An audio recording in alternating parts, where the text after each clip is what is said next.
Hello नमस्कार दोस्तों, आप सभी का स्वागत है हमारे यूट्यूब चैनल पर। और आज की क्लास में हम उन सभी टॉपिक्स को कंप्लीट करेंगे जो आपके आरआरबी और एनटीपीसी में लगातार यहाँ से क्वेश्चंस पूछे जाते हैं। ये सभी 5-6 टॉपिक हैं आपके माध्य, माध्यिका, बहुलक, परिसर, विचरण, मानक विचलन और विचरण गुणांक। इनसे लगातार 2 से 3 क्वेश्चंस आते हैं, तो बहुत आसान तरीके से इनको समझेंगे और देखते हैं आगे। सबसे पहले हम पढ़ेंगे माध्य के बारे में। तो माध्य क्या होता है? आपका पदों का योग अपॉन पदों की संख्या। तो पदों का इन सभी का हम योग करेंगे तो आपका निकल के आएगा 90 ऐड करने के बाद, और पदों की संख्या दे रखी है आपकी टोटल 9, और 9 से इनको जब हम डिवाइड कर रहे होंगे तो ये आपका निकल के आ जाएगा 10। ठीक है, तो ये हो जाएगा आपका माध्य। ठीक है, अब इसके बाद हम निकालेंगे माध्यिका। तो माध्यिका कैसे निकालते हैं समझते हैं। अब यहाँ से हम निकालेंगे माध्यिका। तो माध्यिका निकालने के लिए सबसे पहले इसको हम आरोही क्रम में लिखेंगे। तो आरोही क्रम में सबसे पहले छोटी संख्या यानी कि 9, फिर लिखेंगे 10, फिर 10 आपका दे रखा है, फिर 10, फिर आपका 10 है, फिर आपका 10 है, फिर आपका 11 है, और फिर 11। ये आपका आरोही क्रम में हो गया।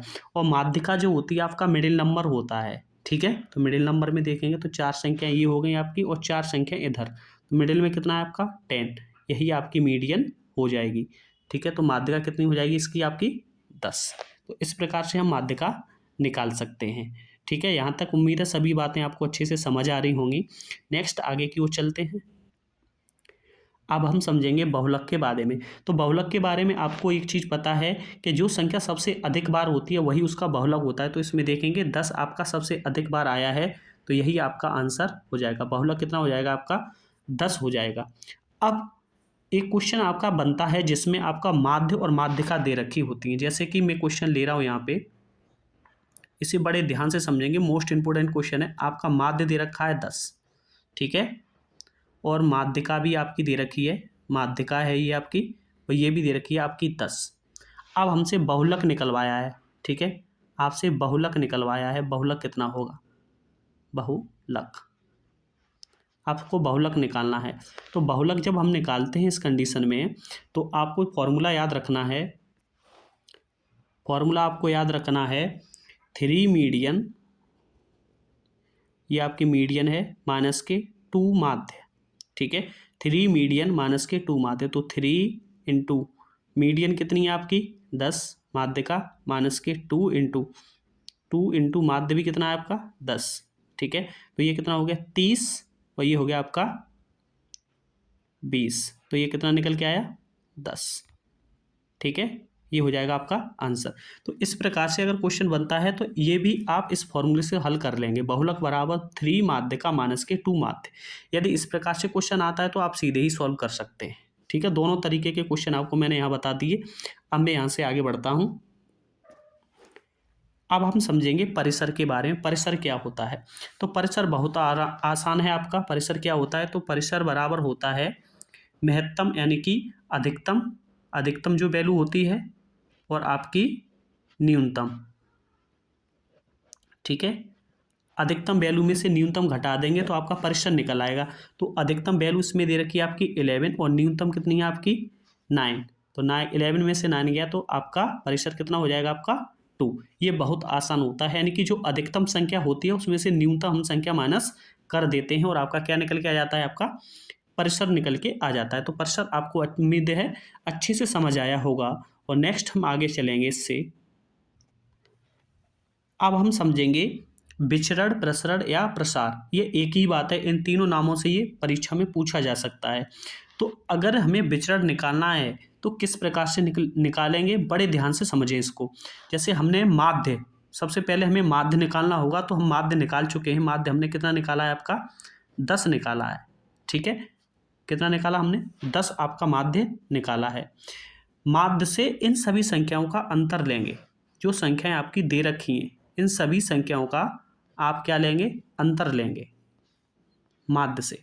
ठीक है, और इन सभी संख्याओं का अंतर लेने के बाद उन सभी का आप स्क्वायर कर देंगे। तो 10 से 10 का अंतर लेंगे तो कितना आया आपका 0, तो 0 का स्क्वायर, प्लस यहाँ से 10 से 10 का अंतर लेंगे, फिर आपका 0 आया, 0 का स्क्वायर, प्लस 9 से 10 का अंतर 1, तो 1 की पावर 2, प्लस फिर 10 है तो 0 का स्क्वायर, फिर 10 है आपका तो फिर अंतर 0 आया, 0 का स्क्वायर। ये 11 है तो आपका 1 का स्क्वायर, फिर 10 है तो 0 का स्क्वायर, ठीक है। फिर 11 है 1 का स्क्वायर, और फिर 9 है फिर आपका 1 का स्क्वायर, ठीक है। तो ये बात समझ में आई होगी। सबसे पहले आपका माध्य लेना है, और माध्य लेने के बाद इन सभी संख्याओं का अंतर लेके स्क्वायर कर देंगे, और जितनी संख्या है उससे हम इसको कर देंगे डिवाइड, ठीक है, 9 से डिवाइड। तो ऊपर देखें कितना आया आपका, तो देखेंगे ध्यान से, ऊपर कितना बना आपका 1 2 3 4, ऊपर बना आपका 4 और नीचे आपका 9। तो प्रसरण कितना हो जाएगा आपका, ये बनाएगा आपका 4/9, और यही हो जाएगा आपका प्रसरण, ठीक है। तो प्रसरण आपको अच्छे से समझ आया होगा। एक बार मैं फिर आपको बता रहा हूँ अगेन। सबसे पहले आप माध्य निकालेंगे, और माध्य का इन सभी संख्याओं से अंतर लेंगे, अंतर लेने के बाद उसका स्क्वायर करके ऐड करेंगे, और जितनी संख्याएं उतने से डिवाइड कर देंगे, आपका प्रसरण निकल के आ जाएगा। नेक्स्ट आगे चलेंगे। अब हम निकालेंगे मानक विचलन। तो मानक विचलन यानी कि स्टैंडर्ड डेविएशन निकालेंगे, SD, इसमें शॉर्ट में लिख रहा हूं मैं। तो मानक विचलन बराबर होता है अंडर रूट प्रसरण, ठीक है। ये फॉर्मूला होता है, आपको याद रखना है, ठीक है। मानक विचलन बराबर अंडर रूट प्रसरण, ठीक है। तो SD यानी कि मानक विचलन निकालेंगे, तो अंडर रूट प्रसरण हम इतना कितना निकाल चुके हैं, अभी हमने निकाला था पीछे 4/9 निकाला था, यहाँ पे लिख देंगे 4/9, ठीक है। तो ये कितने का होता है आपका 2, और 9 होता है आपका 3 का। तो आंसर हो जाएगा इसका 2/3। तो मानक विचलन निकालना भी आपको अच्छे से समझ आ गया होगा। नेक्स्ट हम पढ़ेंगे विचरण गुणांक। तो विचरण गुणांक का जो फॉर्मूला होता है आपका, वो होता है मानक विचलन स्टैंडर्ड डेविएशन अपॉन माध्य इंटू 100। ये आपको याद रखना है, ठीक है। ये आपका विचरण गुणांक का फॉर्मूला होता है। तो देखेंगे ध्यान से। तो SD यानी कि स्टैंडर्ड डेविएशन कितना दे रखा है आपका, 2/3 निकाल लिया है। माध्य दे रखा है इसमें आपका 10 इंटू 100, ठीक है। 10 से इसको काटेंगे 10 बार, और ये कितना हो गया 10 दूनी 20, और अपॉन में आपका 3। तो स्टैंडर्ड डेविएशन आपका निकल गया 20/, विचरण गुणांक निकल के आया आपका 20/3। उम्मीद है आपको समझ में आया होगा। तो फॉर्मूला याद रखना है आपको, विचरण गुणांक अपॉन माध्य इंटू 100। नेक्स्ट आगे, अब इससे रिलेटेड टॉपिक्स हमने ये पढ़े हैं यहाँ तक, और इनसे रिलेटेड कुछ क्वेश्चंस आपकी परीक्षाओं में पूछे गए हैं। उन क्वेश्चंस को हम लेके आए, उन क्वेश्चन को ध्यान से समझते हैं। पहला सवाल है, यदि एक संख्या का मानक विचलन 4.5 है तो इसका प्रसरण क्या होगा, ठीक है। पहला सवाल है, तो स्टैंडर्ड डेविएशन बराबर हमने पढ़ रखा है, रूट के अंदर होता है आपका प्रसरण, ठीक है। अब लेकिन स्टैंडर्ड डेविएशन आपका दे रखा है मानक विचलन 4.5, ठीक है, अंडर रूट में आपका प्रसरण, ठीक है। अब प्रसरण हमें निकालेंगे, तो दोनों साइड का आपके कर देंगे स्क्वायर। तो 4.5 का जब स्क्वायर कर रहे होंगे हम, तो आपका निकल के आ जाएगा 20.25, और क्या निकल के आ जाएगा आपका प्रसरण, ठीक है। या हम इस फॉर्मूले को थोड़ा चेंज करना चाहें तो हम इस प्रकार से भी इसको लिख सकते हैं। कैसे, देखें, यदि हमें प्रसरण निकालना है तो हम सीधा स्टैंडर्ड डेविएशन का स्क्वायर कर देंगे, ठीक है। क्योंकि इस पे रूट होता है तो रूट हटेगा, तो इस इधर आपका स्क्वायर हो जाएगा। स्टैंडर्ड डेविएशन दे रखा है आपका 4.5, 4.5 का जब स्क्वायर करेंगे तो आपका आंसर निकलेगा 20.25, ठीक है। उम्मीद है क्वेश्चन आपको अच्छे से समझ आया होगा।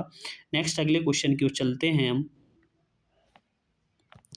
क्वेश्चन है हमारा, यदि एक संख्या का मानक विचलन 7 है तो इसका प्रसरण क्या होगा, ठीक है। प्रसरण निकालना है हमें, प्रसरण निकालना है। तो मैंने क्या बताया था, स्टैंडर्ड डेविएशन का स्क्वायर कर देते हैं, तो 7 का हम कर देंगे स्क्वायर, तो ये कितना निकल के आ जाएगा आपका 49, और यही हो जाएगा इस सवाल का आंसर। तो छोटे छोटे सवाल हैं, अच्छे से समझ में आ रहे होंगे आपके। 2-3 क्वेश्चंस और समझते हैं। क्वेश्चन है हमारा, यदि एक डाटा सेट का प्रसरण 144 है तो मानक विचलन ज्ञात कीजिए। ठीक है, स्टैंडर्ड डेविएशन निकालना है। प्रसरण दे रखा है आपका, प्रसरण आपका 144 है, तो अंडरूट के अंदर लिख देंगे हम 144। ठीक है, 144 होता है आपका 12 का स्क्वायर, तो स्टैंडर्ड डेविएशन सीधा निकल के आया आपका 12। अगले क्वेश्चन की चलेंगे। अगला सवाल है, एक बंटन का माध्य 15 और मानक विचलन आपका दे रखा है 5, तो विचरण गुणांक ज्ञात कीजिए। ठीक है, विचरण गुणांक हमें ये निकालना है आपका। तो विचरण गुणांक बराबर हमने फॉर्मूला बताया था आपका, स्टैंडर्ड डेविएशन यानी कि मानक विचलन अपॉन आपका माध्य इंटू 100, ये आपका फॉर्मूला था। ठीक है, इसमें हम लगाएंगे ये वैल्यू, तो 5 अपॉन आपका 15 इंटू आपका 100। ठीक है, 5 से काटेंगे 3 बार, यानी कि ये कितना निकलेगा 100/3, ये कितना हो जाएगा आपका 100/3, यही आपका आंसर हो जाएगा। ठीक है, इसको 33.33 भी लिख सकते हैं हम। अगले क्वेश्चन की ओर चलते हैं। अगला क्वेश्चन है हमारा, एक बंटन का माध्य 80 और मानक विचलन आपका 16 है, तो विचरण बताइए। तो विचरण बराबर हमने फॉर्मूला रट रखा है, स्टैंडर्ड डेविएशन अपॉन माध्य इंटू आपका 100, ये फॉर्मूला बताया हमने, 1-2 बार लिखेंगे याद हो जाएगा। और ये दे रखा है आपका मानक विचलन आपका 16, और ये दे रखा है आपका 80, और इंटू आपका 100 कर देंगे। ठीक है, तो 16 पंजे आपका 80, और 5 से इसको काटेंगे तो ये आपका निकल के आ जाएगा 20। ठीक है, तो यही आपका आंसर हो जाएगा।